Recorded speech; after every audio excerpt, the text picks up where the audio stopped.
Hey everybody, it's Kaladesh, and welcome back to another premiere draft of Kaladesh Remastered. This is going to be the final premiere draft of Kaladesh Remastered this time around, as starting tomorrow or maybe today at the time of recording, these are going to swap over to Amonkhet Remastered premiere drafts as well as Arena Cube drafts. So, last kind of day we can be playing the format. Let's see if we can't end with a banger of a run. We've started with a great rare with PNLR, 3 mana for a 2/2 and a 1/1 flyer, plus some fire breathing. Just a really nice 2-for-1 play, very solid card in general. Not the bombiest bomb of all time, but it's one of those really good value plays where, like, whatever happens, you're going to be happy with it. It's the kind of card you can play, and then it gets blown up by your opponent's removal spell, and you're like, okay, cool. I'm still up a Thopter in that exchange, and if it doesn't get killed, then you're like, okay, I've got a really scary fire-breathing ability to get all this damage in with my Flying Thopters, so very nice card. Happy to start the draft with it.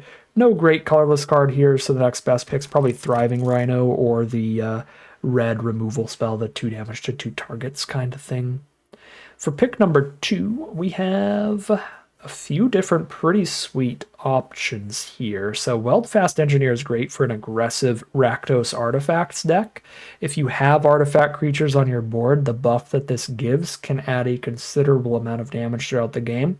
Obviously plays really well with Thopter tokens, where you're getting extra flying damage in with that, so I like that a lot. Ether Poisoner is also a great black spell, but if I'm taking a black spell here, I think I'm taking Weldfast Engineer towards that archetype. There's also Dawnfeather Eagle, excellent for any white deck that's going wide and putting a lot of creatures on the board, which is almost every deck in the format, with cards like PNLR spitting out tokens, cards like the Ether cards that spit out servos when they attack, so Dawnfeather Eagle is also really nice, and it's a little more flexible. Little bit weaker because it's more expensive on the curve, but still really strong and also quite flexible, so I think Dawnfeather Eagle is a very reasonable choice as well. I'm going to go actually Dawnfeather Eagle here, because we can run Dawnfeather Eagle in a deck where red gets cut and we're some other deck, but we can't do that with Weldfast Engineer if red gets cut. So pick 3, no red card in the pack, so we could take a second Dawnfeather Eagle, or we can go for raw card quality where we go Ridgescale Tusker is the strongest card in the pack. I think we're early enough to do that. Or a third option, we go for raw flexibility, which is the Sky Skiff, a very reasonable, very solid playable. We've shown off through our other 4 drafts on this return trip how decent flying is in the format and how good this is for just tripping in damage through some potential board stalls. So Sky Skiff is very reasonable as well, and it'll fit into the deck no matter what we end up playing, which is nice. But I think Ridgescale Tusker is strong enough. It's the best card in the pack by a wide enough margin to just scoop that up. Pick number 4, yet again, the best card in the pack is the best card by a wide enough margin to just take it. It's a Gifted Aetherborn. Double black for a 2/3 Death Touch lifelink. Pretty strange draft so far for our final Kaladesh draft. No artifacts drafted so far. Usually I like taking those really highly. Cards like Self-Assembler and Sky Skiff and stuff to stay flexible, but the colored spells have just been really strong and I think worth being speculative here. Pick number 5. Now we have a very weak pack all around. Super filler creature here, super filler removal spell. Honestly, the best card is Inventor's Goggles. For decks that are leaving behind a lot of servos and Thopters, being able to make those 2/3s instead of 1/1s, make sure that they stay relevant. And there's a lot of Artificers in the format. The more you have, the better the card is. Pick number 6, Ether Poisoner. Any of the 2-mana Ether cards that come with 2 energy and then attack and spit out a servo are really, really nice picks and decent signs for the color. So I'd like the Ether Poisoner and start heading towards black here as our most likely color. Pick our secondary later still. Sky Skiff is also very reasonable. That would be awesome, whatever way we go with this. Sky Skiff is weakest in big decks and just beefy decks, like green decks, where you just have a few really big creatures, then you don't really want to crew your 2/3 flyer. But any deck that has a lot of little creatures or spits out a lot of little creatures like tokens, the Sky Skiff is good in. So it's good in blue, black, red, and white. If any of those are your main color, you'll be happy with the card, which is what makes it pretty flexible. But I did want to point out, like, if we do end up like the big green Tusker deck, Sky Skiff's not going to be that great. So it's not literally for any single deck, it's just for the vast majority of decks. Another Inventor's Goggle is fine. Whirler Maker I feel is a little too slow, but I think that's the second best card, probably. Really don't like Foundry Screecher. 1 toughness cards are not particularly well positioned in the format because there's 1/1 Flying Thopters that can block and trade into our 3-drop. There's also removal spells in most colors that punish 1 toughness cards. Red in particular has the Fire Forger's Puzzle Knot and Chandra's Intervention or whatever to split the 2 damage wherever. And then black has like a 1 mana 1/1 that -1/-1 somebody. Pick 8, pretty late Beaumont Bazaar Barge, and that's the easy pick for fitting into the deck. Most likely, almost no matter what. Just a good value play. Beefy vehicle to crew up. Draws you the card when you play it. Pays off for the card advantage. For the mana you've spent. Sorry, my brain's farting right now because I'm checking text at the same time here. All right, pick number 9. What have we got? Nothing for the decks we're really doing right now, but Wild Wanderer could be fine with the Ridge Scale Tusker, I guess. When I say the decks we're doing right now, I really just mean the black stuff. What I'm most excited about. But we're still pretty open. It could still be anything. Honestly. Pick 10, Druid of the Cowl. Okay, maybe it is Golgari here. That'd be nice. Pretty different change of pace. Lots of blue and red is what we've been doing mostly. So this is pretty different colors. Yeah, Druid of the Cowl to ramp into Wild Wanderers and Tuskers and stuff feels good. Some strange Golgari brew looks like the spot to be here. Blossoming Defense is also pretty good, but I like the Druid when we've got such a powerful like 5-drop here. It also requires double green, so getting another green source specifically to help for that feels nice. The Wild Wanderer could get the second Swamp if we're stuck off of a color on the Aetherborn. That's nice. I think this Golgari stuff looks solid. And that Druid went real late. This could be where we're going, but we'll see what we open up in pack 2. That can always change things. This format has enough artifacts you can pivot relatively late for a really good rare and just scoop up a bunch of colorless spells to make sure you have playables. But we didn't get a good rare. It's just a land. There's a pretty solid Gravedigger uncommon here, but I'm only 1 card deep into white. I think our green's really good, and Druid of the Cowl went insanely late. So unless I want to take some Prophetic Prisms to go with our Wild Wanderer to help splash this in, I think I'd rather just take a really solid green spell like a Seed Sculptor, 2 mana 2/3 on curve, or like a Nature's Way solid removal spell here. This is a bite removal spell instead of a fight removal spell, so I prefer it in that sense, in that it doesn't put our creature at risk of dying as much. I think I'm going to go Nature's Way on it. I like the Seed Sculpture out of this one. I don't have to fully lock in on black yet, and I think Seed Sculpture is better than the Emerald Bruiser anyway. This enters tapped, and it's only a 1 toughness card, so the multitude of things I listed that make 1 toughness cards rough certainly work against that. So the main thing I'm taking Seed Sculptor over is Die Young, which is just like -2/-2, unless you got a bunch of other energy. Not the greatest removal ever. I think we're pretty fine to take Seed Sculptor. That feels fair to me. Rishkar's Expertise, very, very fun. Huge card draw, but there's also Self-Assembler. I need to draft a second Self-Assembler to make that card playable.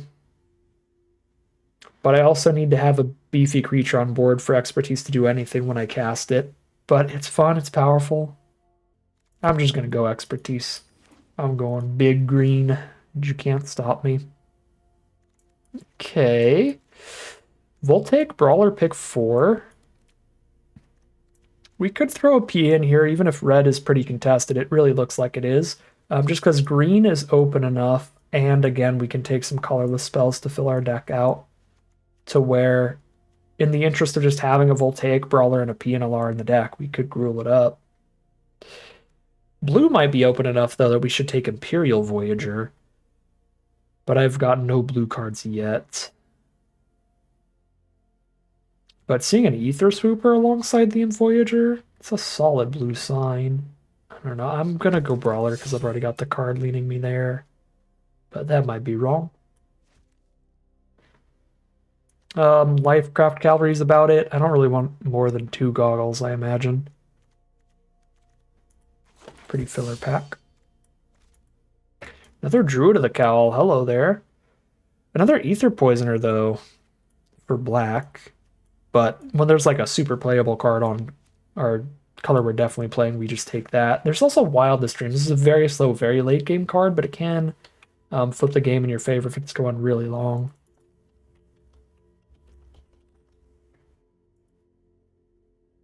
I've noticed an increasing number of board stalls this time around in long games. Wildest Dreams might actually be the truth. Super, super slow. But I think our deck should be able to play a super slow game. We got cheap high toughness cards, 1/3s and 2/3s at 2 mana. And then, you know, the really beefy, really high toughness stuff later. Pick 7, there's a Die Young if we end up in black. Rebuke if we end up in blue, but I'm 2 cards closer to ending up in black. Super filler pack, take the on-color combat trick. Riparian Tiger for the top of the curve, but pick 9 Ether Swooper is genuinely insane, and I already have 2 solid 5-drops. And this card is pick oneable.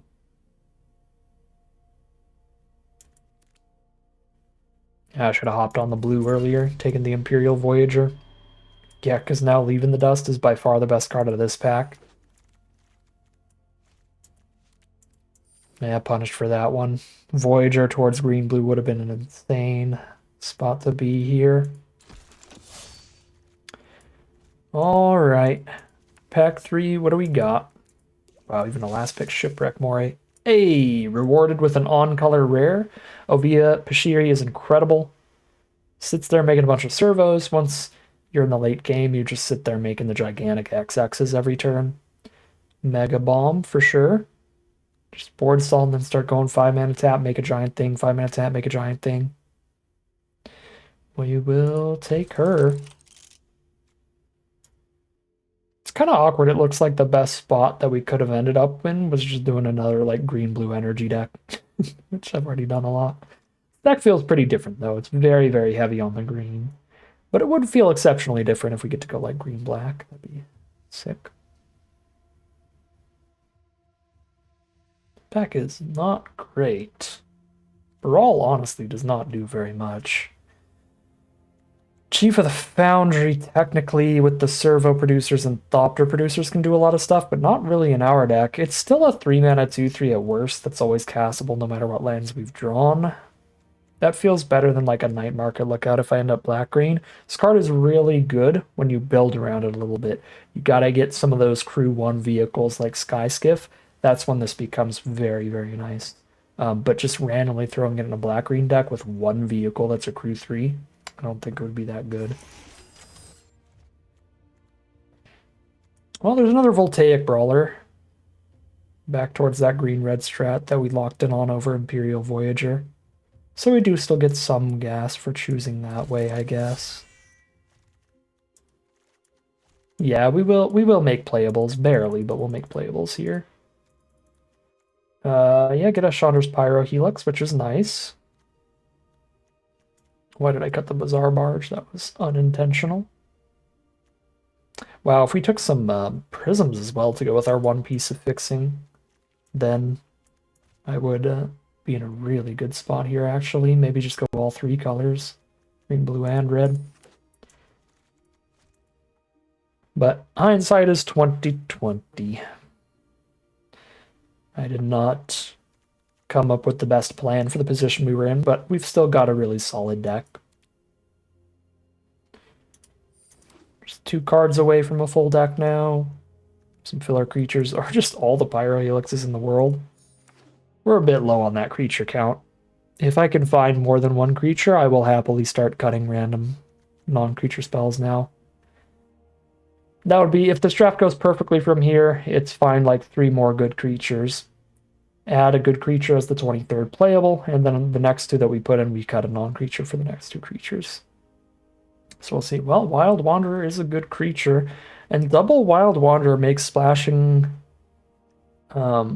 reasonable without even putting a Prism or anything in the deck, but there's not really anything to splash. I could splash one Dawn Feather Eagle. If I'm super low on creatures, I could go 2 Wild Wanderers, 1 Plains, play a Dawn Feather Eagle, I guess. I can't really splash in good 2-drops like Ether Swooper. Okay, this pack is nothing. Guess I take Master. I'll take Paradoxical Outcome for some gems. But I could see that pick just being the 5-mana 4/5. Filler Frontline Rebel. Filler Narnum Cobra. Alright, filled out our filler creatures. This is looking disturbingly close to a certain deck that went 0-3, but it's got more bomb power throughout. It has a better curve. I like this deck better. I should have taken that sale back in the other pack, but I don't even know if I'm running 1 copy. Probably not. Unless I'm astronomically low on creatures. Probably cutting a land in here with Druid ramping me up early and Wanderers ramping me up late. This Chief is a 3-mana 2/3, no abilities, but that still feels better than a 3/3 that has to attack every turn. Cobra is not great because it only has 1 toughness. 1 toughness stuff's a hard sell in this format. Without like a really good ability, Sailback's super filler. This is a slightly low creature count, but I think we're fine playing a more controlly late gamey Wildest Dreams, Pyrohelix, all their early stuff kind of deck. If I cut all these. I want to cut more stuff than I can cut, though. Because I want to cut all this stuff. But I can only really cut like 3 cards if I'm cutting a land. Combat Tricks play nice with the double Rebel. Helps that out. As do the Goggles. I don't want 3 Goggles, though, with a creature count that's getting even lighter. Cut the Sailback, cut the Chief. Sure. We'll main deck Naturalize. Doesn't hurt too bad in this format. Okay, well, we'll see if we just have a repeat of past mistakes here with just another mediocre Gruul deck that we kind of ended up in a very similar position. This was another draft that I stayed really, really open the whole time and then just eventually was like, I'm going to guess we're fully Gruul. And that's exactly what went wrong last time with the Gruul deck. So we'll see if that happens again. But this time I'm starting with much lower hopes, so maybe that helps me be more reasonable about it and just be like, okay, we went 2-3 or 3-3 or something. We'll see. But this deck is also really high variance, right? Like the differential in the card quality between the best card in this deck and the worst card in this deck is massive, right? Like we have insane cards: Ovia, Double Brawler, PNLR, Ridge Scale Tusker, Brishkar's Expertise, Wildest Dreams, Triple Pyro Helix. It's like, oh my god, this deck is crazy. And then you look at it and you're like, wait a second. Frontline Rebels? Arnhem Cobra? Appetite? It's not perfect. It's far from it, but there is some high card quality in here that could carry us in certain games. So, I mean, I guess we'll just, we'll see how it all plays out for us as we hop into the gameplay and see how it does. Here we are on the play for game 1. This is a really nice one. We get to start curving out with Brawler into PNLR to put a lot of damage on our opponent, and once they catch up and start ripping our board apart, we can just bring a bunch of stuff back to hand and have a really scary late game that way. So, big fan of this opening hand.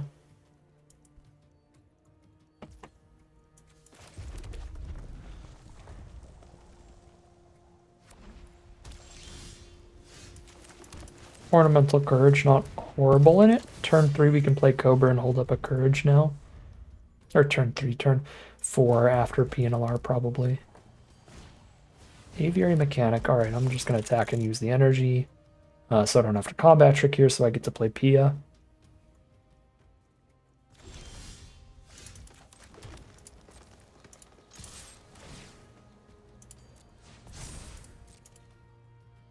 Man, Brawler is like such an easy, just like 8 damage to the face. Card is nasty.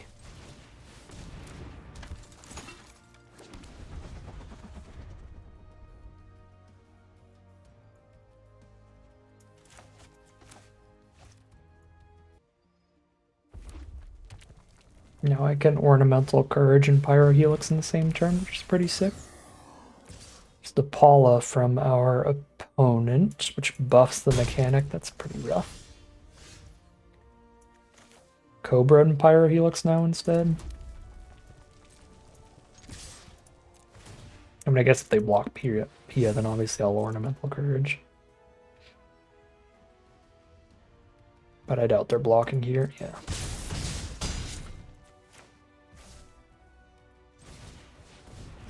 I can't give Death Touch and cast Ornamental Courage in the same turn. Unless I tap out a Pyrohelix, and I don't want to do that. Especially with them at 9 life here.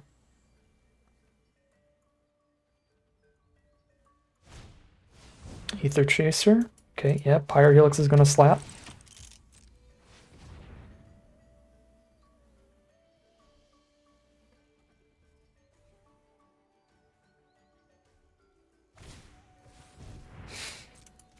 Okay. Pyrohelix MVP. Goodbye, little guys.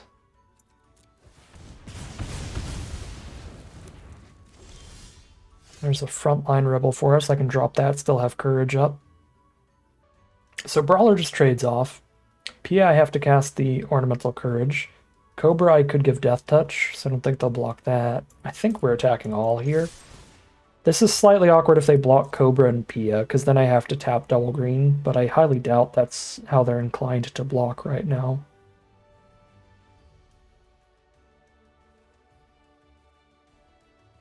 I think however they block, I should only have to spend like 1 green mana and then get to play the Rebel. Yeah. Beautiful.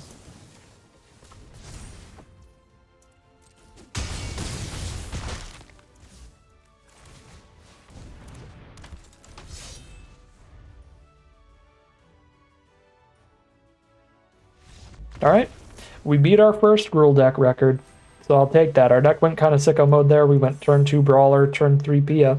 That's an incredible way to start off your curve, especially on the play like that. So start things off 1-0, heading into game number 2. Here we are with a mono green opener for game number 2. We're also on the draw, but I think this hand is keepable.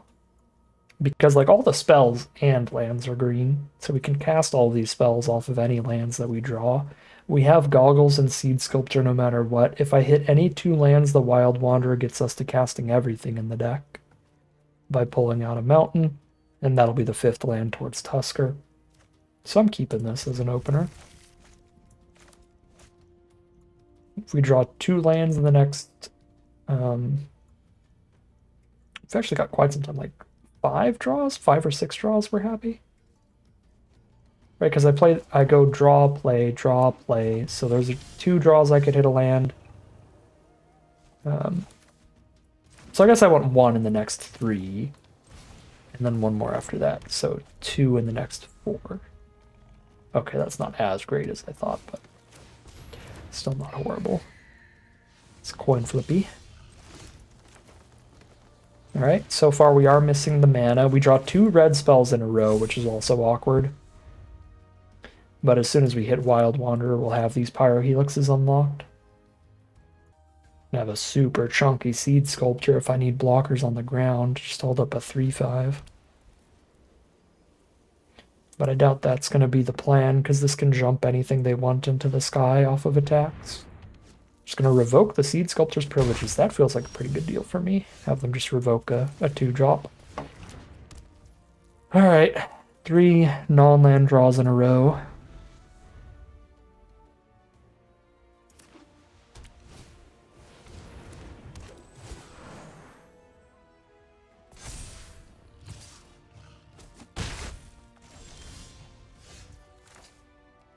And the first land drawn is a green one. So we gotta wait for that 4th land to get the Wanderer down, but I'm just taking 3 this turn, so I've still got time if we find that next turn.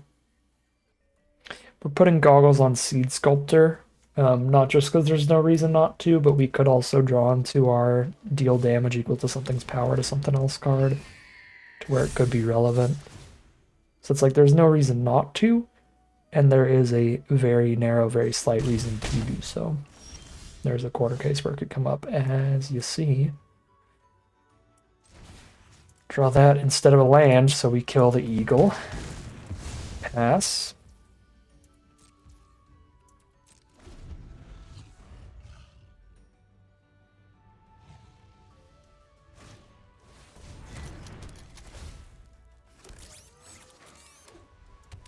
They're out of spells. We're like one land away from being like in a very winning position. Or we would have been one land away from being in a very winning position. If we hit it on curve, super, super winning spot. Now we're one land away from attempting to stabilize. And then obviously if we stabilize, we win from there easily. But it's kind of the last turn to do so. There we go. Right on time. I can Pyro Helix. 2 servos, take 3, go to 6. Or I can just play the Wild Wanderer, pick up another land so I can double Helix the next turn. And I take 4 damage for doing that. I'm at 9 life. I can take 4 to be incredibly stable next turn.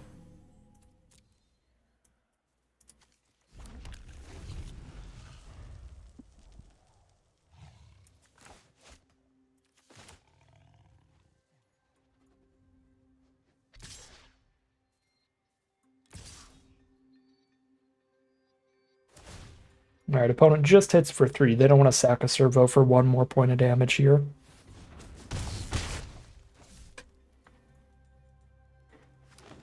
They top decked a land. That's very lucky for us. Ovia Pashiri also super lucky.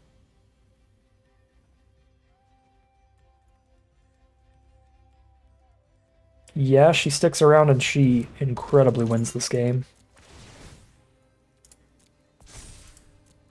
And that 6 toughness makes her much more likely to stick around. They'd have to have some kind of white removal. I don't think the removal in this format can kill her here in green-white. The green removal is all damage-based. The white removal is the pacifism. There's like an uncommon they could have, Sky Whaler's Shot. Destroy a creature with a bunch of power or a bunch of toughness. She's big enough to die to that, I think.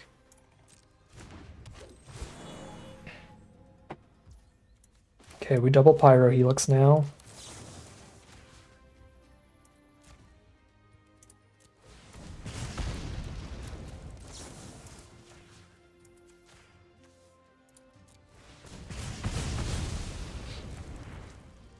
They're down to 2 1/2s and a 1/1.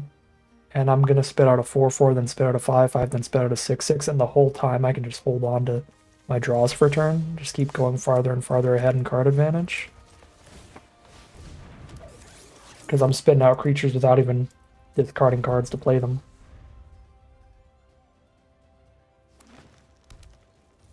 Yep, Ovia locks us in here. We're so golden.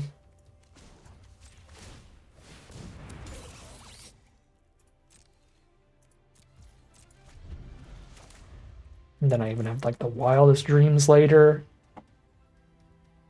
This is really the dream position. The only thing we're nervous about is if they hit another flyer, and if they do, I can wildest dreams back Pyros if it's small enough. Nature's Way, actually. It's too big. This returns any card. It's not one of these green spells that only returns permanents. So trying to get a revolt trigger to make something bigger. At 6 life, I can't really afford to not let them get the revolt trigger here.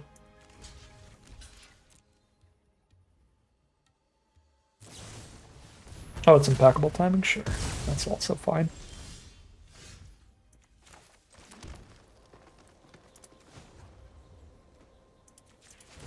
This is technically instant speed. I should be doing it in their end step, but I don't have anything else to do at instant speed.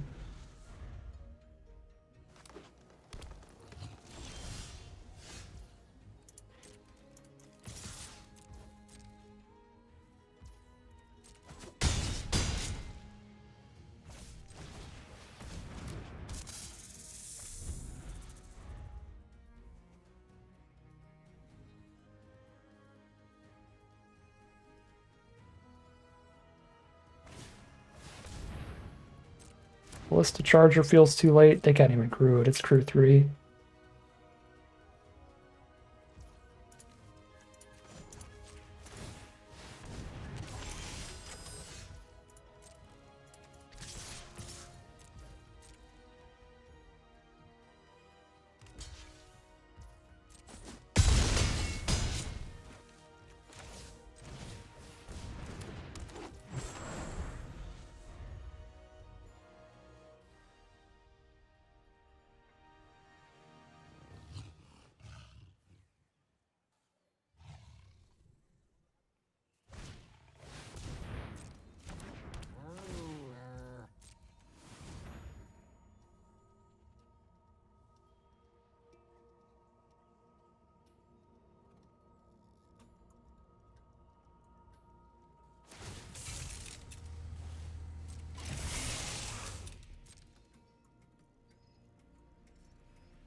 Kill the Cobra here. I'm just block with an 8/8 though.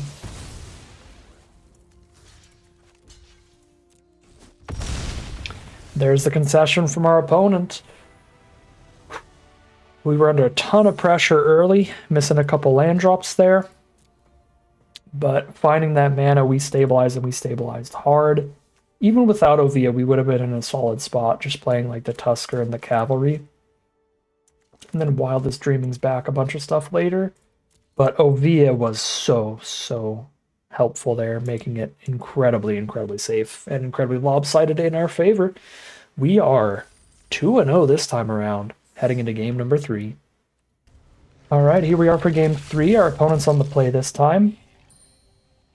This is weird, but I don't really want to play Ovia turn 1, because if they have any removal in the world, them killing Ovia is really bad, and they are on Rakdos. We've seen how just insane she is in the late game. So I want to keep her around and try to cast her as the last spell, ideally.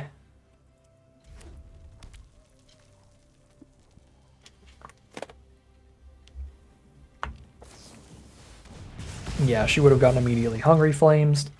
They didn't even need to kill Brawler there. I guess they just didn't want to take the 4. Let's say the first strike makes Brawler pretty relevant there on blocks. Cobra is super rough in this format for its 1 toughness.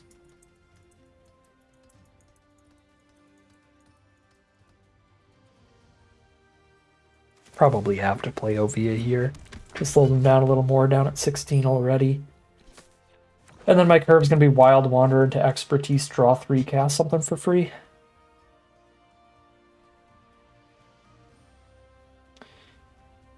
And I think Brawler was kind of the only thing that we had to like really bait out removal. I doubt they're throwing removal at Narnum Cobra. They can attack through it so easily. Okay, it's not removal. So playing Ovia worked well here. About to get trampled bad. But we get rid of that Ball Lightning. Cobra actually doing something there, actually putting in a tiny bit of work. Wild Wanderer, find the mana. Ether Chaser just attacking so well here. It is awkward for me. Hold Ovia up to block the 1/1 if they kill the 3/2.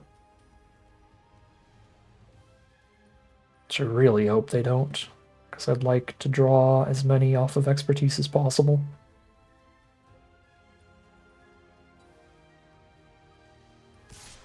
Just the Chaser, we go down to 7.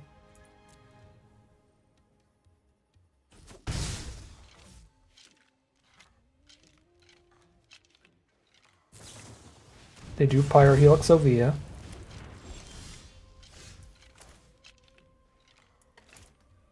The Cavalry first, I draw 4 off of Expertise next turn.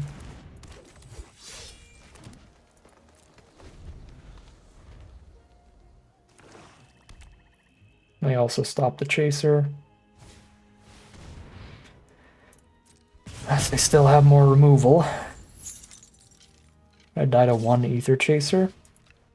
Be rough, but happens a lot in this set.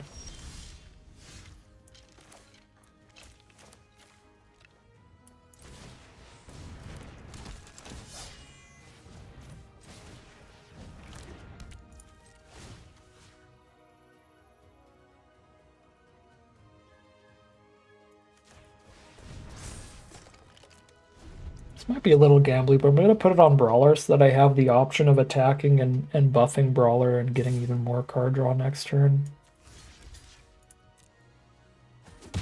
So Revolt trigger here for Aeronaut. There's Nature's Way to kill that. I can cast that off of an Expertise as well if I really need to.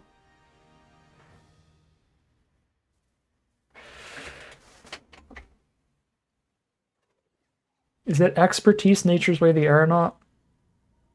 I want to attack with Brawler and draw 5 instead of 4 here, but I feel like I should draw 4 and kill Aeronaut and hold up the Brawler on blocks. Because if Aeronaut hits me, I'm dead to a Pyrohelix. I have to Nature's Way this turn. So like I'm either just not expertising this turn so that I can try to expertise for 5 next turn, or I'm just drawing 4 instead of 5. 4 instead of 5 has got to still be like winning, right? I'm under enough pressure. I think I need to just do this.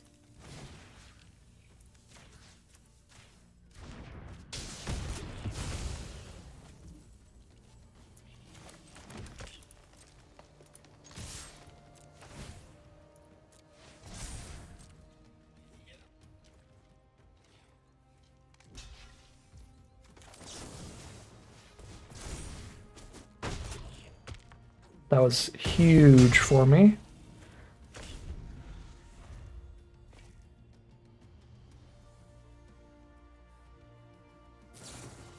Extraction the Wanderer, gain a little bit of life, but Brawler is still brawling. There's Bazaar Barge for value. Love that. 5/5 to beat down as well.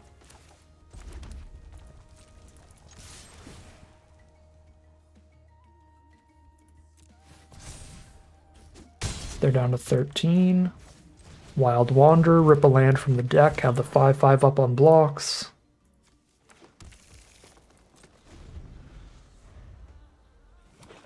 Land from our opponent.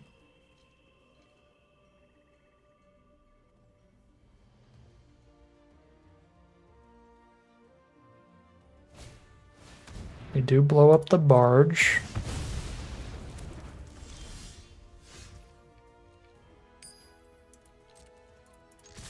Jam in, have a blocker up still from Frontline Rebel.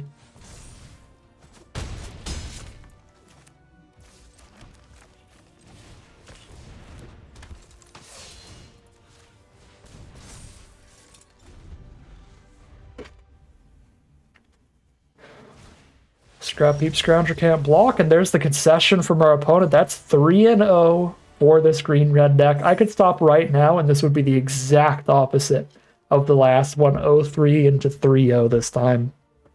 And the decks are honestly pretty comparable. I remember our last one had a few cards of like really high card quality, but like a lot of random dorky filler like Appetite, Cobra, Rebels, stuff like that. But just been running hot today. We are 3-0 heading into game number 4. Here we are for game number 4. I don't think I have enough action to hold on to Ovia this time around, because now we actually just don't have anything turn 3, so we go Ovia, Seed Sculptor, turn 3, activate Helix. Or turn 3, activate Ovia instead of cast Helix. I am definitely putting a counter on Ovia to get her out of range of a Pyro Helix from our red opponent. Boros, there's an Ether Chaser. Ovia can block that, hold it off. Also Pyro Helix here, but if they don't have a combat trick, they already can't declare an attack, so they won't, and then I can just make a 1/1 in the end step instead. Yeah, you would try to combat trick my Ovia. There's no shot that's happening. Still Pyro Helix the Chaser and the Servo, and now they've spent the 2 energy. They will not be getting back. Let's see if I can go land here. That'd be pretty awesome.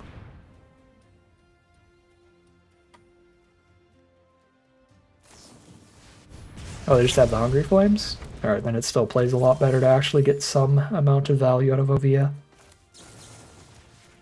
By getting at least 1/1 before she dies. So they play around the combat tricky stuff there, and it just works in our favor that they did.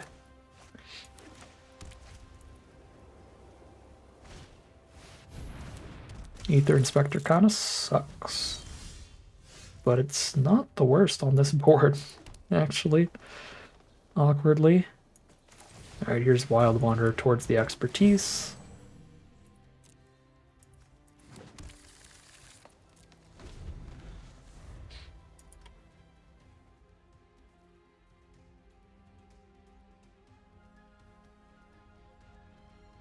I wouldn't mind getting them to combat trick a Wild Wanderer. The problem is then I have no card draw off of expertise. And I can't have this just be stranded in my hand. I'm getting cold right. I'm gonna have to go turn the heater on.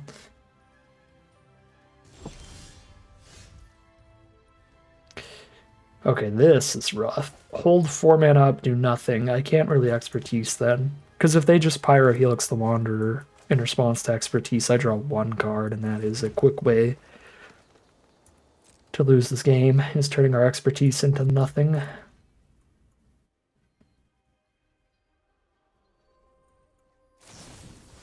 Yep, that's why we definitely don't cast expertise there.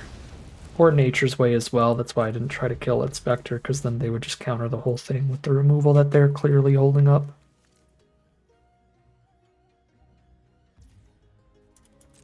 Got a lot of really legit draws here, but I have to hit one of them. Just any beefy creatures, really, is what I'm looking for. Tusker's probably the cream of the crop.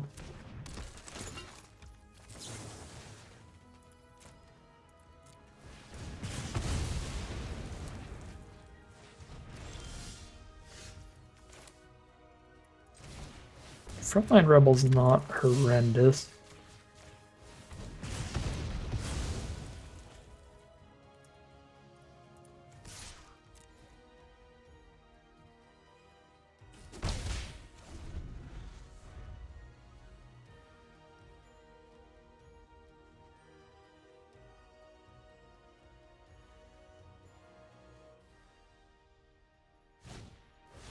Blunt Sleeve Artisan.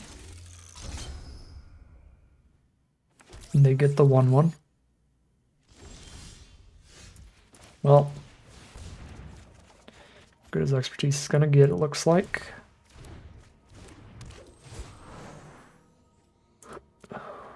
Okay.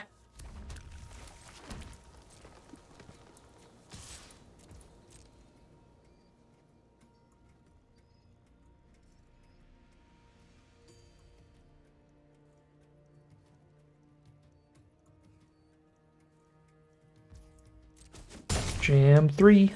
12 life to 12 life. They are way ahead in cards, though. Because, I mean, we're kind of even on the amount of cards drawn this game, but mine are all lands on the board.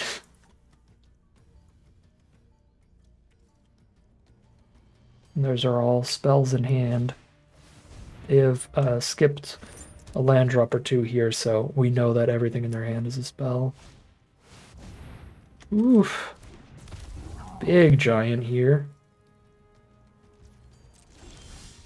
Awkward. Here's Bizarre Barge. Draw a card. I've got a 5/5 up on blocks. More mana. Oh, 1 more mana.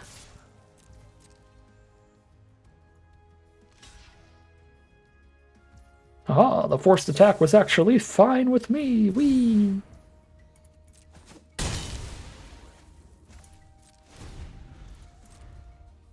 It's one of the cute parts of Frontline Rebel is that it sort of helps you hide your combat tricks. By forcing you into attacks that look bad, your opponent's like, yeah, just eat that. Because they were forced to attack in here, but it's like, no, I had the trick. It's still very much just a net negative ability. Would rather have a 3/3 with no text. But it is fun when it works out like that.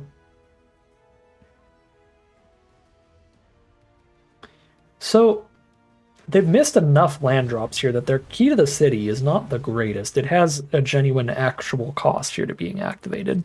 This is really good when you're flooding out, you discard lands and then untap and draw other cards. But if your hand is all gas, the key doesn't do much for a while. As we've seen here, it's just improvised 2 turns in a row. But we're also at 12, so the unblockability is huge. Right, just hit us with the giant 3 times, that's it. Oh, where are the spells? Hit for 5. I mean, I have to crew with Frontline Rebel either way, because otherwise I have to chump attack. I think it's worth the attack here to get the Enraged Giant off their board, because if the Enraged Giant sticks around, That is 3 unblockable hits from killing me. So I gotta try to kill it. And unfortunately, we just killed the servo.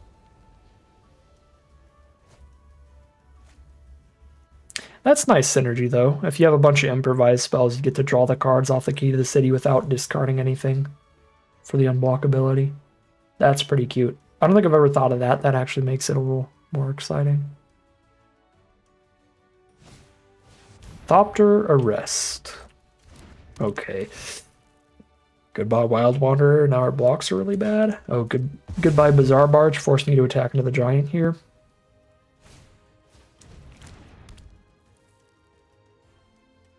There's the goggles.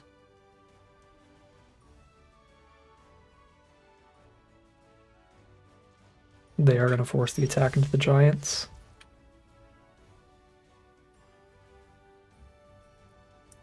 Yep. We get to see the massive downside of Frontline Rebel this time.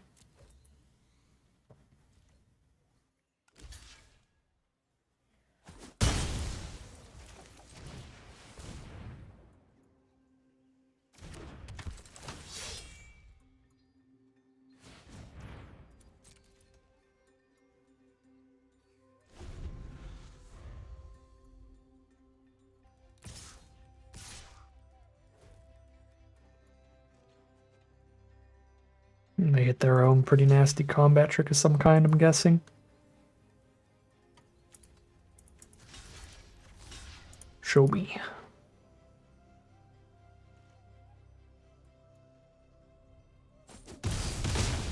Okay.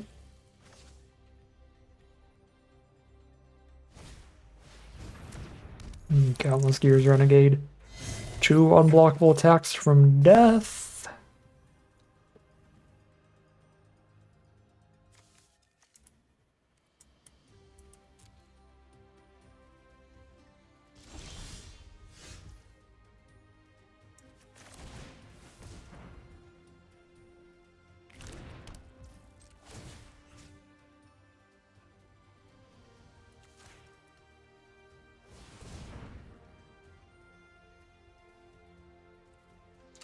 I have 1 turn to draw something, and I don't think there's anything that I can draw to not die to Key to the City.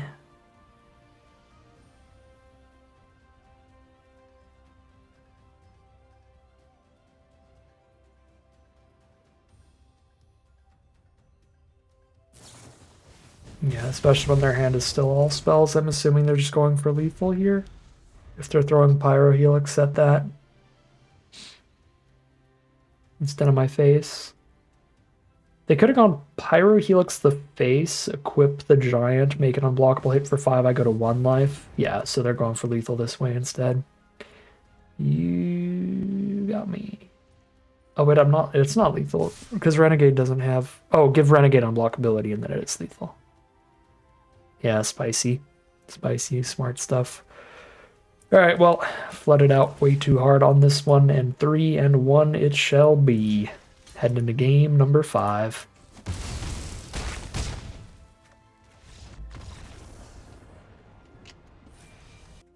Here we are for game number 5 as it all starts to fall apart. This is a very risky keep. Hit a red source and we're doing stuff. Lead Sculptor into Rebel. The top of the curve is great, but I have to hit lands. I'm stuck off of the second color. Multiple 5-drops in the opener is rough unless you hit the lands quick. I'm gonna mulligan the 2-lander mono-colored hand. This is certainly better. Get a little crushed if they can kill Ovia.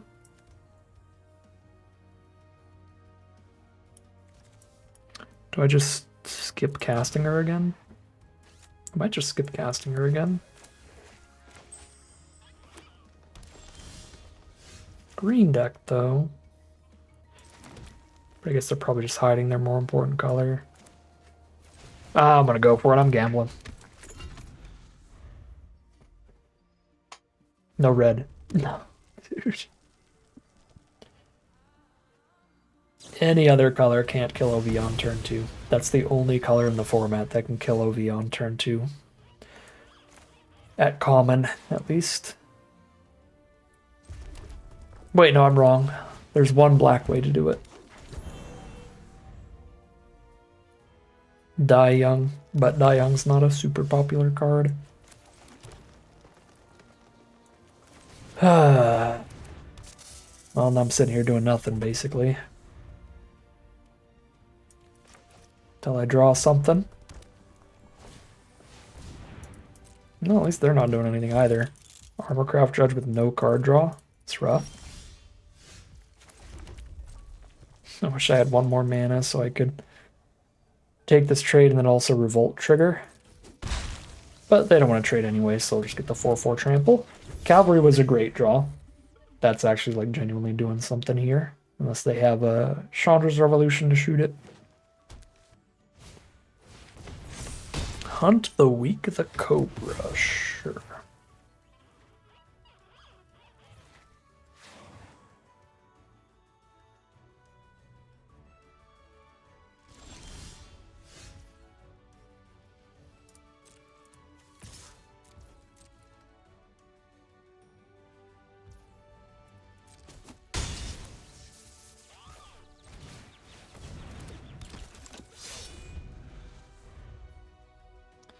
This is a really, really bad matchup for Frontline Rebel. The bigger your opponent's creatures are, the worse the Rebel is, and they're a green deck.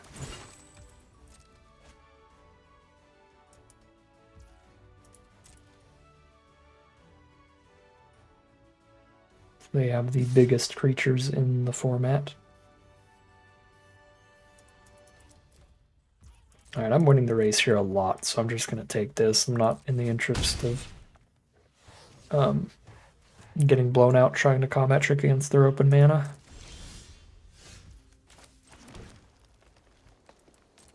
Now I can Helix plus Courage here. I'm assuming what's going to happen is we're just both going to cast an Ornamental Courage here, and nobody's going to lose a creature. But we'll see. They have a Harness Lightning. That would be disgusting. What? That card exists? That's frustrating.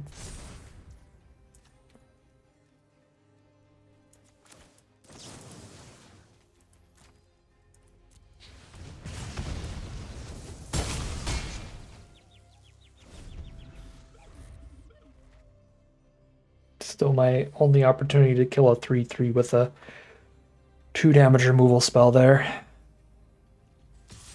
Like, since the creature's gonna die anyway, I might as well get the benefit of having dealt some damage to the judge and get to have my Pyrohelix kill something a little bigger than usual. Uh-oh. It's a lot of threats. A lot of threats. And here's our biggest threats.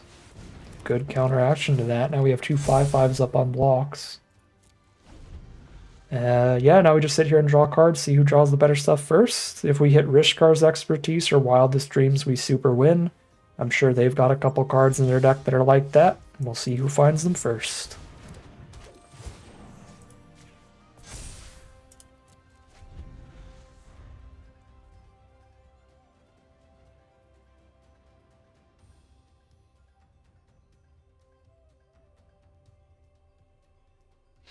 I am acquiring headache from too much magic today.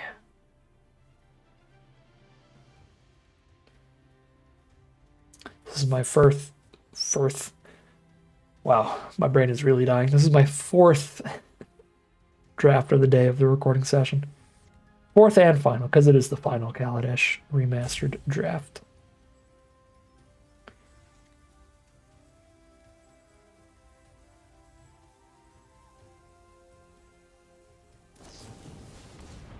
Harness Lightning. Yeah, that's a very good draw, but not quite breaking through the board here. It's not an I-win card like a Wildest Dreams or a Expertise.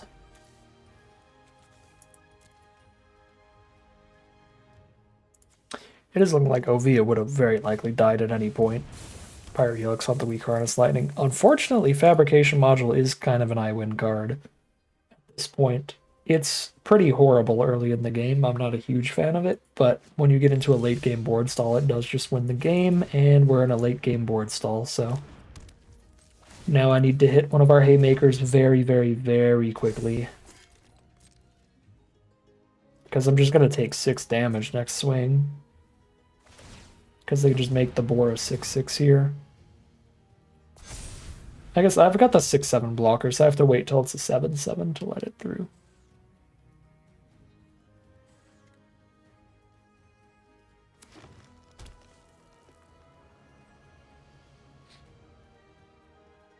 Unless they also hit a combat trick here.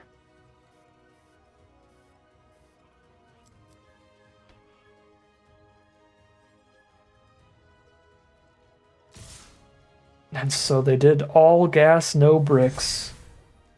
We lost the top deck war and we lose the game.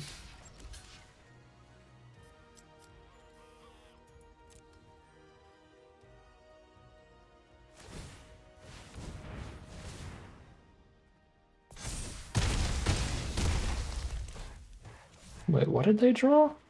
It's not... Oh, it's the burn spell to finish the Tusker off. Yep. All gas, no bricks. And that is a big, fat brick. Because I only have 1 mana up and then just die. Technically, I don't die. I go to 1. Because I literally can't block Outland Boar. And just top deck a Trampler that puts another counter on the board.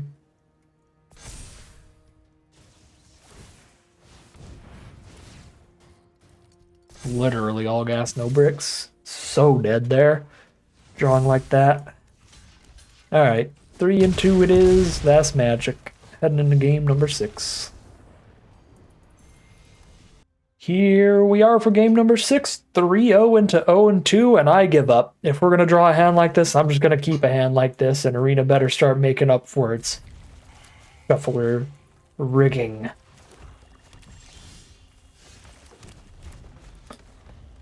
For opponents on a really aggressive deck, we've got some huge issues not having the red source, but I can wander into the red source in the late game and expertise for at least 3. So we keep the hand, hoping for a long game of Magic, and that is how things are shaping up with no threats played by our opponent so far, and we did hit the mountain naturally. So I can just Pyro Helix the threats coming from our opponent. Don't mind Pyroing the Death Toucher, because it'll trade into something big later anyway.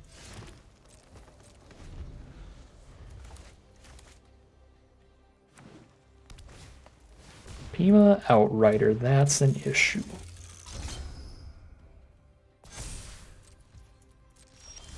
It's too big. Wild Wanderer for another red source and pass.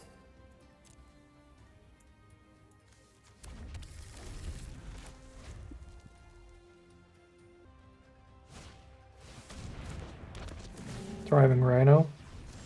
Some premium green commons over there. I'm not going to expertise for 3 just yet. Not till I'm out of other options. Like, I might have to give up and only draw 3 cards off of it, but as long as I have other spells to cast, I can wait a little longer to try to draw some slightly bigger beef. Maybe hit the combat trick, that'd be good too. Alright, Hunt Pia is fine.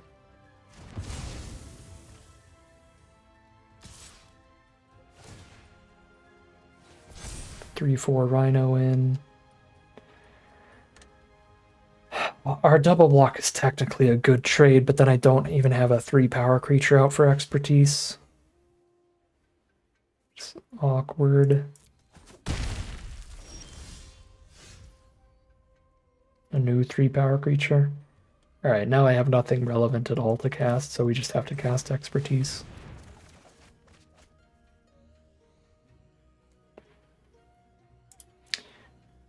Probably get a board where Cavalry revolts.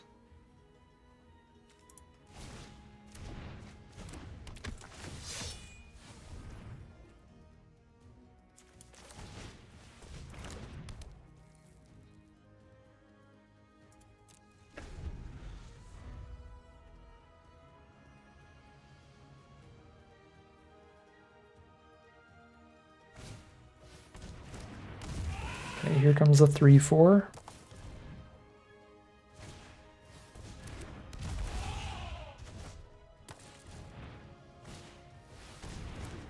Oh, we're just free revolt triggers for the Vengeful Rebel. Disgusting. Oh my god, and the 2 energy for Rhino. Cool. 3-0 into 3-3, I suppose. We don't have big enough burn to kill 5/5s and 4/5s and stuff. We're forced into rough double blocks now. I'm good to call it there. I'm sure the chance is non-zero in this game, but it's low enough. I am going to take a nap and do something else with my life. 3-0 into 0-3, always the worst feeling in the world to be undefeated and then just string all 3 wins in a stack like that.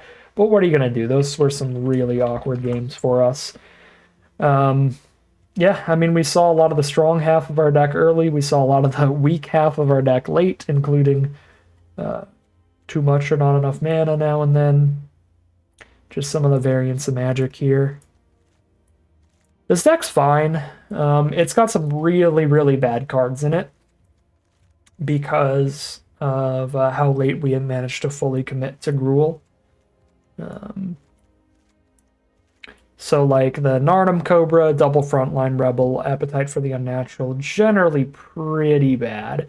If we swap these 4 cards out though, for just better creatures on the curve, I think this deck is actually like really, really strong. So it's not far from being a very good deck. So I think 3/3 is probably around the average for it. Right, because these cards do detract from it quite a bit. But say these cards swapped over for like a couple Thriving Rhinos of our own, some other 5-drop, we'd be in a pretty good spot. By some other 5-drop, I mean a better one than Sailback. Something that at least has like Trample, like Cavalry or something. Maybe I should have played a Sailback over a Rebel. Those did play really, really badly here. But I don't know. Saw a little run here. We didn't get to Wildest Dreams once, which was a little sad. But I certainly got to do a lot more than my first Gruul deck, and I think this deck is only a tiny bit better than that, right? Like, I think our first Gruul deck was like a 2-3 or 3-3 on average, and this one's a 3-3 or 4-3 on average, but that one went 0-3, just completely in the gutter.